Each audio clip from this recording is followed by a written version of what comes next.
Vocal approach, I needed to get the anger.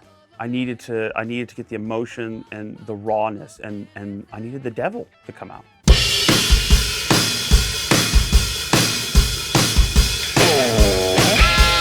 So the guitar playing, I mean, it's all slide. There's only one song.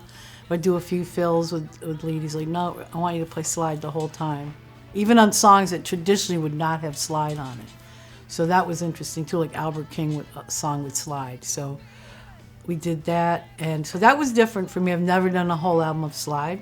As far as guitar-wise, she ended up using a custom shop Les Paul of mine a lot on the record. It was kind of made to look like an old Mickey Baker, and she used my Tweed Deluxe and a cable, and she had a boost pedal, and I'd hear her put it on, and I go, take it off. And because the whole thing was, I was going for like Hound Dog Taylor meets George Thorogood, that just raw, direct conduit to your soul for her. And she just played so good. I mean, I'm so proud of her. I mean, that's one of the things I have to reiterate is how proud I am of her, and how inspired I was personally to watch this woman kind of come in timidly and then leave a lion. I mean, she just is a powerhouse artist. And the setup is very basic, you know. She'd tune the guitar, open, to whatever was comfortable for her, and then just would play the hell out of it. He set all the tones, picked the guitars, and I mean, the sound is definitely in your face and raunchy, but it has its own little more organic, warmer sound maybe, which was good. He's like, this is a 1980s winger or something. He was cracking me up. I also think having rhythm guitars where she didn't have to worry about chords. I was like, you don't have to worry about the chords. We got the chords. And when she started hearing the takes back, she goes, okay. Then she could just be out front and an artist. Like B.B. King always used to say, I don't play chords. I have Charles to play chords, And so he was out front as an artist. Albert King, out front as an artist. Luther Allison, Bonnie Raitt, everybody, the list goes on. An artist, front and center, you sing, you assert, your guitar is in loud and in the forefront and the biggest thing on the record. So is your voice. The rest of it, we're all just bit players, making you a star. Vocally, that was a whole nother thing. So the vocals, of course, were last. And I sang in the control room. I wasn't in a booth. He was sitting there, engineer, Josh Smith sitting there. And he was, each song, he kind of said, okay, this song, I want you to be in the club. And you see your man and he's flirting with another girl, whatever. He'd paint a picture and I would be like, so he set up a scenario. I want you to sing this, like da da da. Sometimes he would sing lines to me, and I've had producers like Jim Gaines, he did Stevie Ray Vaughan and Santana and whatever. He can't sing, so he'd be like, "Well, can you try it?" And you're sitting there kind of figured out. Joe can sing to me. Well, try it, and I would be like, "Okay," and that was great for me because it was like he would kind of at times spoon feeding me lines, which is fine.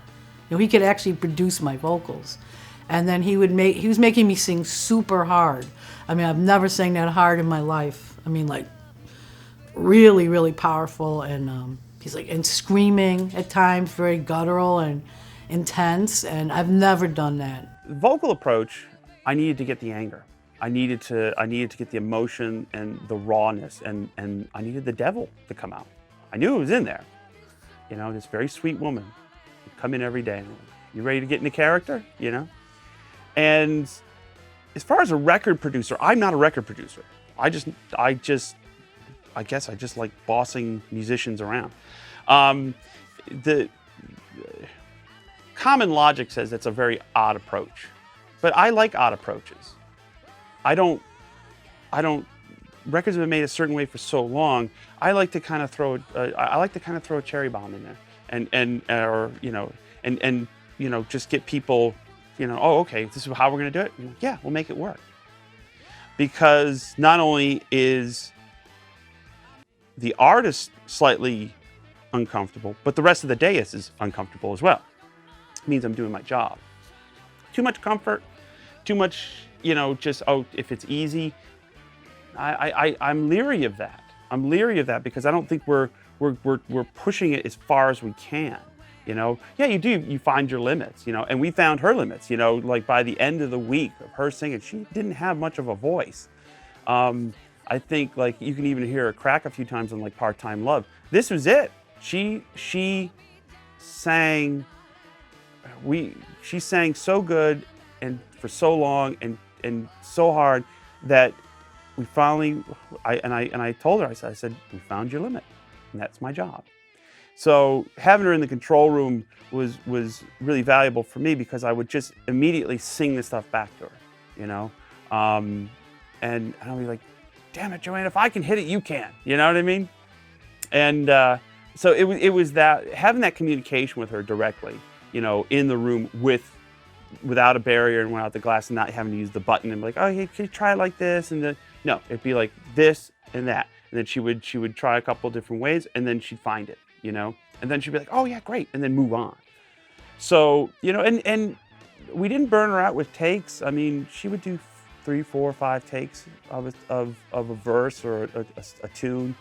And then by the week's end, she was only doing a couple of takes and getting it, so it got better as the week went on. And that's the mark of, okay, the process is working. And she's embraced the concept.